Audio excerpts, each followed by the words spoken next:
want you to pay attention and note how many times people over the Memorial Day weekend are going to be saying freedom isn't free. And they say this almost as though it's clever. Freedom isn't free. Get it? Freedom, free. And there's something about this deeply simplistic but revealing phrase, freedom isn't free, which, by the way, comes from originally from the Cold War. I forget some commentator, and then Reagan picked up on it. It is repeated so often with such frequency. I mean, so often without anybody thinking it. It's almost like so reflexively, like in this weird kind of patellar, Pavlovian reflex, and so emotionally that few people ever really stop to examine what it actually means. Saying freedom isn't free can unintentionally, this is the problem, encourage the acceptance of sacrifice and death and war as some kind of inevitable, natural thing, and even noble, noble parts, noble duties of maintaining liberty. The phrase, in essence, conditions you to see the cost of freedom. Sounds like Crosby, Stills and Nash. To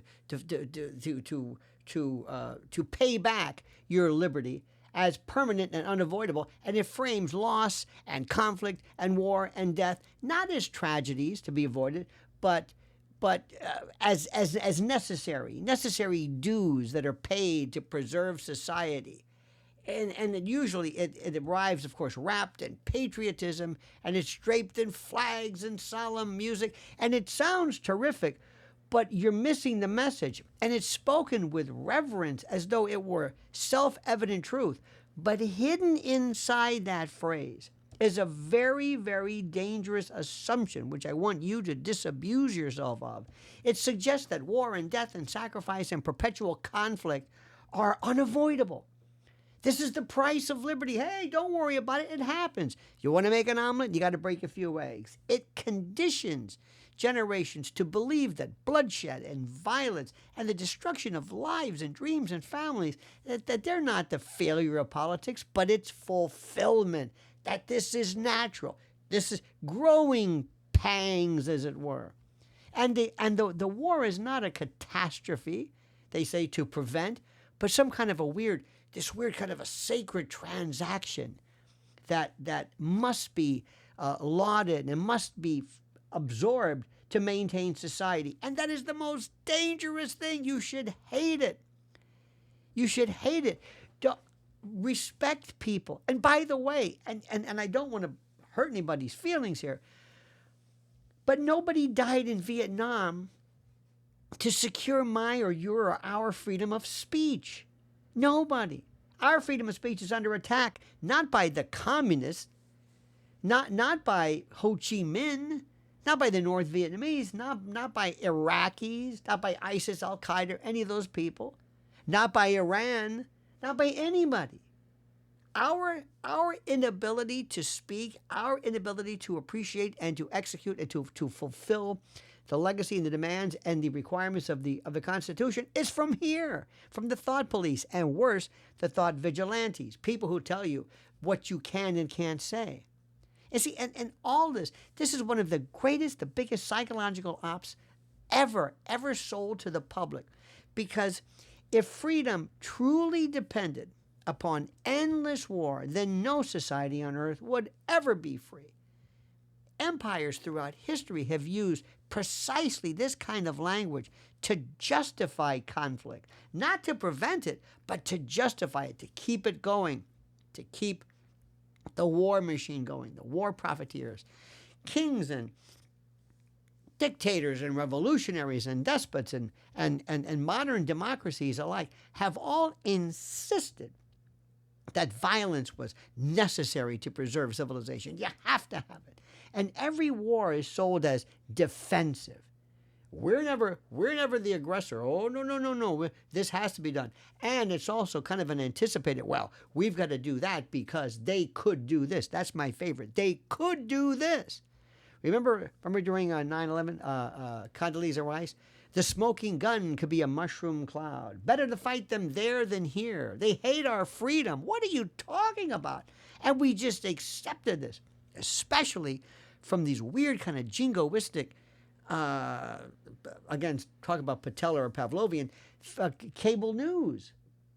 Every military action, every is framed as existential, necessary. Every escalation is somehow marketed as unavoidable. You got to do it. There's no way around it. And this rhetoric never changes because fear never changes. But let's ask the forbidden question.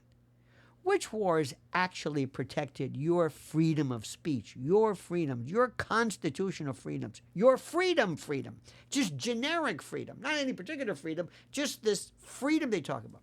Which foreign battlefield guaranteed your right to criticize the government? Which bombing campaign, which destruction of innocent lives and civilians and the destruction of infrastructure elsewhere and the incurring of new enemies, which preserved your ability to speak openly online without fear of cancellation or deplatforming or social destruction? Tell me. I want to know. Most Americans can't answer that question honestly because deep down they know the answer is complicated, it's uncomfortable, and in many cases, if not all the time, it's non-existent. Because we love phrases. We just say things. We repeat things. It's a kind of like we're in this epistemological kind of like a loop or something. We just keep saying these things. And the greatest threats to freedom of speech today are not foreign invaders storming beaches, the Visigoths and the Huns coming over the horizon. No, they're fellow citizens policing your thought, your language, your dissent. Not the old Soviet-style thought police, but something perhaps even more insidious, thought vigilantes, civilian, self-appointed people who attack you now with bots and trolls, and you just shut up. Shut up. It's weird.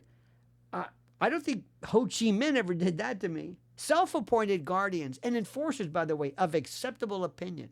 Cultural, what would you call them, commissars who don't need official government authority because they operate through intimidation and mob pressure and vigilantism, institutional fear and economic coercion. It's unbelievable. Ask yourself, can you say whatever you want in this country? No. What's this freedom? What freedom are you talking about? Not having the police break down your door? You don't think they can do that if they want to? I mean, they don't want to. We're under a world of surveillance. Eric Blair, Orwell could have never imagined. Today they weaponize labels instead of arguments. Look at this. Look at what they're doing to Candace Owens and Tucker Carlson. Look at this. Oh, my God. And if you say something they don't like, you're racist. You're transphobic. You're xenophobic. You're anti-Semitic. You're dangerous. You've got to be stopped. You're extreme. You're right-wing. You're a right-wing white supremacist conspiracy theorist. You spread misinformation and disinformation and that information. Notice the pattern of this? The goal is rarely to debate the substance of an idea, but the goal is to poison the speaker. It's an ad hominem warfare disguised as moral concern. And once the label is attached, discussion ends. Careers end. Accounts vanish. Invitations disappear. Thanksgiving, Christmas, friends. How many people watching now, how many friends have you lost? Not because of Ho Chi Minh, I'm trying to think of who else, or Stalin, but because some weird daughter-in-law doesn't like what you had to say about ICE or deportation or whatever the hell it is. People become afraid to speak, not because they lack ideas, but because they understand the social consequences of dissent. And you want to talk about the Memorial Day? That's what we really should mourn. The death of free speech, the death of free ideas, and the death of the acceptance and the excitement over the notion of the marketplace of free ideas. And this didn't come from some distant foreign army. I keep telling you again, it came from within, and it came from universities and corporations and media networks and activist mobs and bureaucratic symptoms that, I guess, learn how to, in effect, create and develop and manufacture conformity through shame and fear. And by the way, it came from people who claim to defend tolerance while demanding ideological obedience. Look what they did to Charlie Kirk. Who got Charlie? Ho Chi Minh? I don't think so. Tyler Robinson? I know not so. All of this came from institutions that preach inclusion while ruthlessly excluding anyone or anybody who questions the approved narrative. And by the way, this is why so many people today feel this kind of a strange disconnect between the mythology of freedom and the reality that they experience daily. And they're told that liberty is sacred while simultaneously being warned not to say the wrong thing. Don't question the wrong policy. Don't challenge the wrong ideology. Be careful. And that contradiction matters. And you ain't seen nothing yet. When AI and AGI and ASI all kick in, honey, Katie, bar the door, as the great Gordon Soley would say. It's going to be a Pier 6 brawl. Because, my friend, freedom is not merely the absence of chains. Freedom, which of course is not free, but it requires a culture capable of tolerating disagreement. And increasingly, that culture is disappearing, if not disappeared altogether. Meanwhile, the slogans continue. Freedom isn't free. Yes, but who exactly keeps collecting the payment? How does this thing work? Okay, who's paying what to whom? And that's the question nobody really wants asked. Wars don't occur in a vacuum. They generate enormous profit. Entire industries depend upon conflict for survival. Defense contractors and intel firms and surveillance companies and private military groups. Palantir. Peter Thiel, Silicon Valley realizes war is going to be the treasure trove of a lifetime. These reconstruction conglomerates, people who go back to rebuild that which we've destroyed. Political consultants, all these people thrive during instability. War is profit. We're not lamenting anything. Oh, thank you for giving. Look, I know people do this. I know. I do not confuse my disagreement with people with average citizens who really mean well, who wear a flag, who go out to graves and put a flag out to remember. I understand that. I appreciate that. But that's not what they're doing. There are careers built upon permanent emergency. Entire think tanks exist solely to rationalize intervention after intervention. Cable news panels, oh my God, they fill with former generals, security experts, ex-CIA, DIA, FBI, strategic analysts whose livelihoods depend upon maintaining fear. The Hegelian dialectic, front and center. Fear is profitable. War is profitable. Instability is profitable. Destabilization is profitable. And the military-industrial complex that, of course, old Ike warned us about decades ago didn't disappear. It metastasized. It merged with media, finance, technology, and politics into something far larger, far more sophisticated than most people can even realize. And the modern war machine, by the way, no longer merely sells bombs. It sells narratives. It sells ideas. It sells tropes and memes and thoughts. It manufactures emotional consent. And every conflict, every single one without fail, arrives prepackaged with moral simplifications. One side pure evil, the other side pure virtue. Manichean lunacy and overdrive. Think about this. Complex geopolitical realities compressed and distilled into comic book morality plays designed for mass consumption. They're evil. They hate us. They hate our freedom. I'll never forget that. They hate our freedom. What are you talking about? And they normally do it after you're scared. Remember, after 9/11, had somebody said, let's invade Canada, we would have said yes, and maybe for good reason. But the point is, citizens, good folks, are expected to pick teams immediately before facts are even fully known. And hesitation itself becomes suspicious. And there's never a gray area. There's never any kind of relativism. There's never any kind of, yeah, but. There's never yeah, but. And once war begins, questioning it becomes socially absolutely dangerous. How many times have we watched this cycle repeat? How many times? Voices that were calling for negotiations are smeared as weak or disloyal. Calls for restraint become, the accusations of appeasement. It's Chamberlain. I have a plan. The machinery, the matrix, the operational matrix of emotional manipulation swings into action. Patriotism becomes indistinguishable from obedience, from obeisance. But war is not noble. War is obscene. War represents the complete collapse of human negotiation, of diplomacy, of politics. It is what happens when civilization fails. The idea that war should be romanticized is itself one of humanity's greatest delusions. Let me tell you something right now. Beneath every speech about glory and freedom isn't free lies amputated limbs, dead children, shattered lives, destroyed cities, generations of trauma that never, ever heal. And the people who cheer loudest for war are almost never the ones who fight it. Ask Lindsey Graham. Never. The most bellicose are the ones who would soil themselves the first time a bullet whizzed by their ear. The truth alone should haunt every nation. There are always the professional hawks, the neoconservative ghouls who move effortlessly through the halls of Montezuma, the halls of Congress, who slink from one catastrophe to the next without ever admitting failure.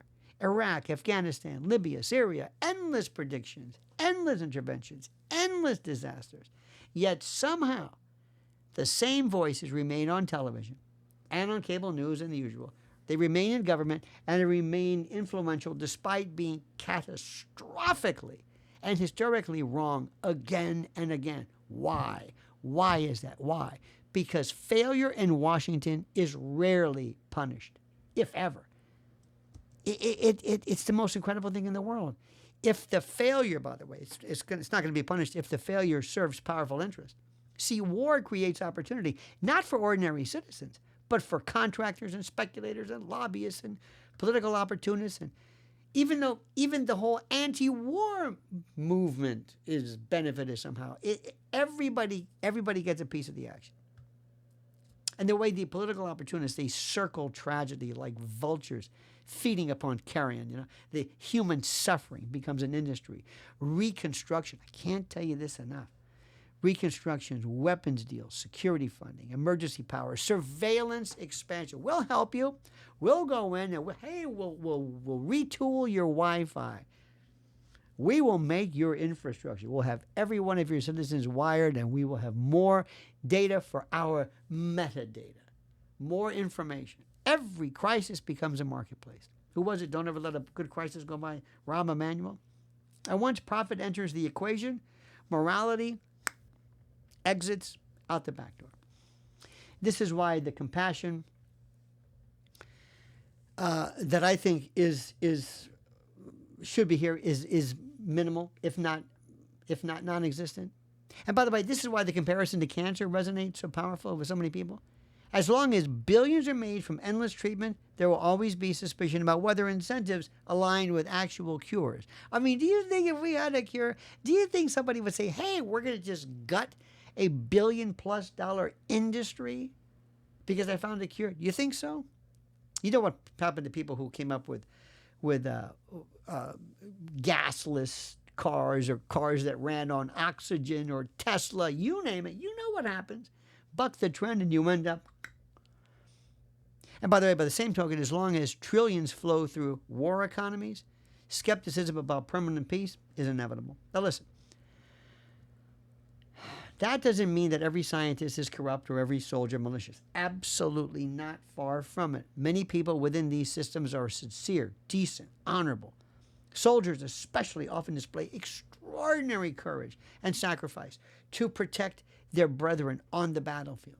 And the tragedy is that ordinary human beings are so often deployed by cynical and corrupt leaders who pursue agendas far removed from genuine defense.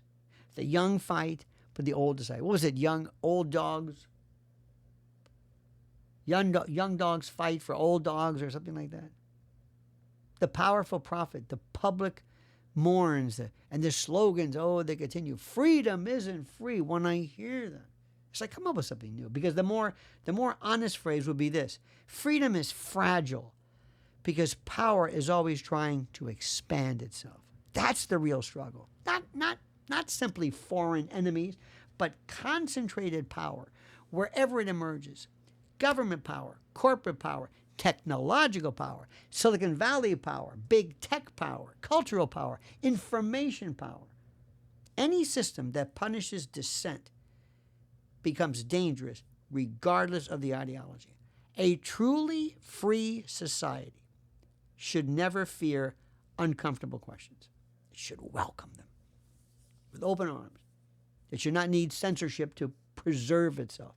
It should not require citizens to recite approved opinions. It should not ever criminalize skepticism. And it certainly, absolutely, 100% should never glorify endless war as the highest expression of patriotism. Real patriotism, my dear friend, means loving your country enough to question the people steering it towards disaster. And it means recognizing that the Constitution was written not to protect popular speech, but unpopular speech. It means understanding that liberty requires eternal vigilance. You've heard this. Not merely against foreign threats, but against domestic authoritarian impulses wrapped in moral language. History teaches a brutal lesson. Freedoms are rarely destroyed overnight. They erode gradually through fear, conformity, emotional exhaustion. Citizens become conditioned, I'm sorry to say, to surrender liberty in exchange for security and convenience or social acceptance. Eventually, censorship no longer even feels like censorship because people become policing themselves, and they're also habituated to it and acclimated to it. And that is the final victory of authoritarian culture. Not when dissent is banned, but when dissent becomes psychologically unbearable. You see?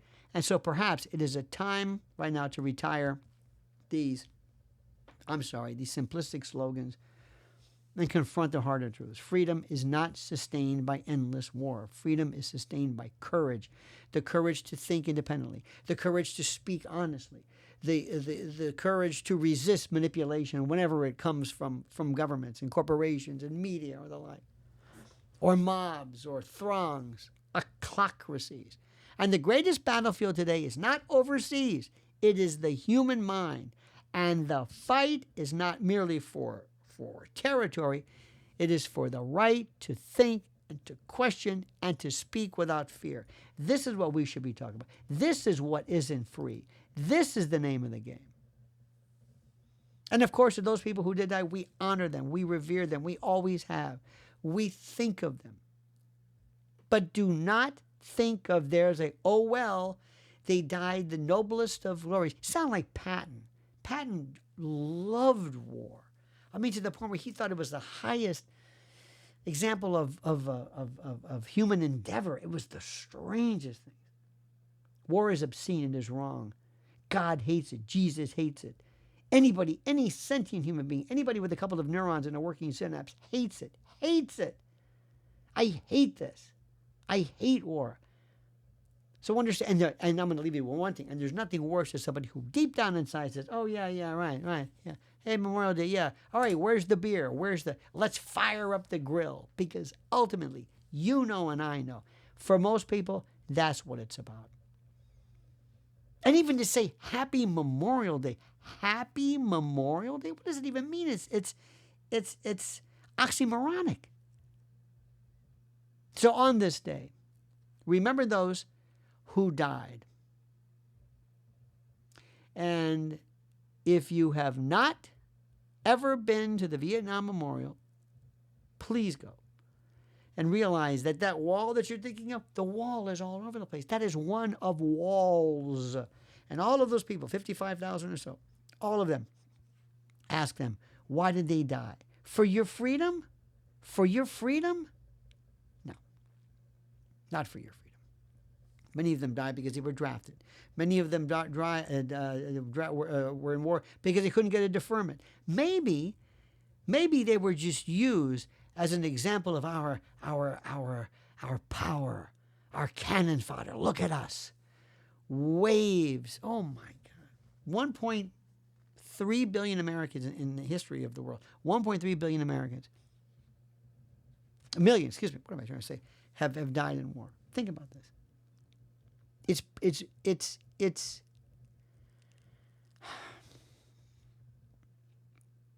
So thank you for watching. Please like the video. Please subscribe. Please let us convey and continue the word of truth here, because somebody's got to say it.